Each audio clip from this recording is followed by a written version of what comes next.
Hello বন্ধুরা, welcome back to my channel মা মাসিদের রান্নাঘর। আজকে আমি আপনাদের তিলের নাড়ু করে দেখাবো।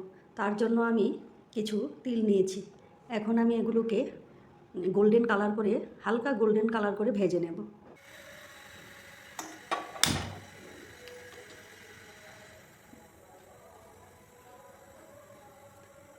এখন আমি তিলগুলোকে হালকা ভেজে নেব।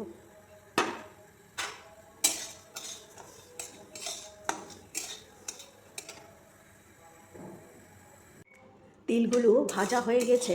এখন এগুলোকে আমি নামিয়ে নেব। দেখুন এই রকম ভাজা ভাজা হবে।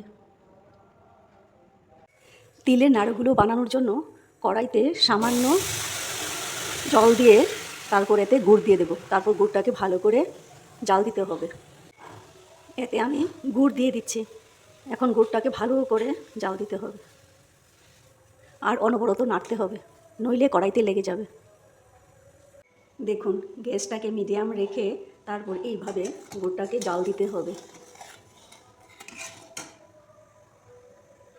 দেখুন গুড়টা জাল দেওয়াটা হয়ে গেছে, একদম রেডি হয়ে গেছে নাড়ু বানানোর জন্য। এখন আমি গ্যাসটা অফ করে দেব। তারপর এটা 2 মিনিট গুড়টাকে ঠান্ডা করে তারপর তিলগুলো দেব।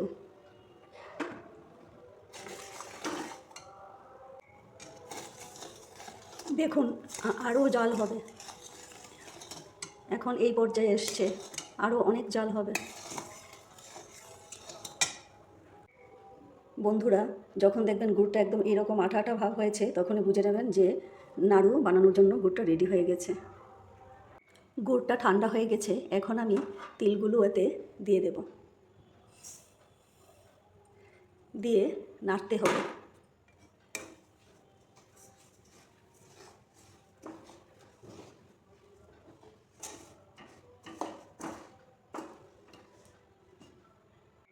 এখন আমি হাতে সামান্য ঘি মেখে তারপর আমি নাড়ুগুলো বানিয়ে নেব।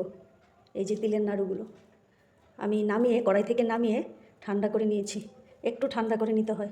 তারপর এইভাবে নাড়ুগুলো আমি একে একে বানিয়ে নেব।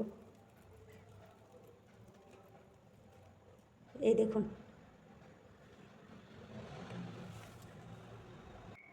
বন্ধুরা, দেখুন তিলের নাড়ুগুলো রেডি করে ফেলেছি, বানিয়ে ফেলেছি।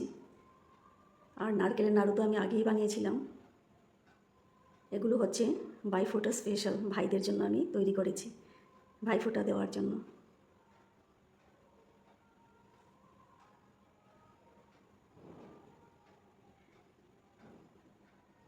Thank you.